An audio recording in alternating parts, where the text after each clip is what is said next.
các bạn ơi nhìn đây nhá. Đây là một cái xe chở tải đã chở hàng hóa từ Việt Nam sang bán ra Trung Quốc.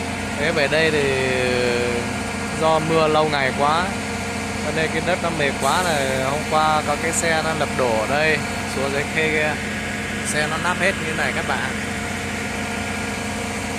Đây là hai cái xe kéo vừa kéo lên trên đường này. Cái xe này là hiện tại nó đang ở khu cửa khẩu Ma Lồng Thà, huyện Phong Thổ, tỉnh Lai Châu.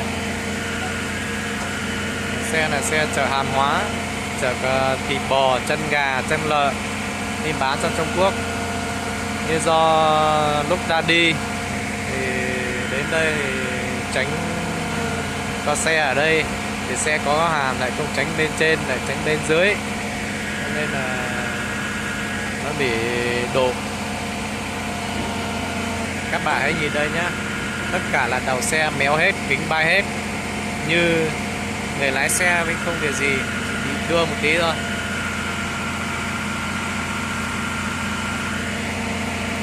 Cái xe này là mang biển kiểm soát 88C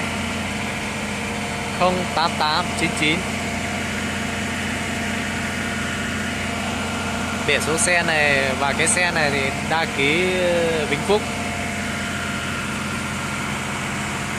Còn cái xe cứu hộ là đăng ký Lai Châu 25C 02570 là số biển kiểm soát cả xe cứu hộ. Và video này kết thúc. Lúc nào có màn mới thì tôi sẽ đi quay cho các bạn xem nhé.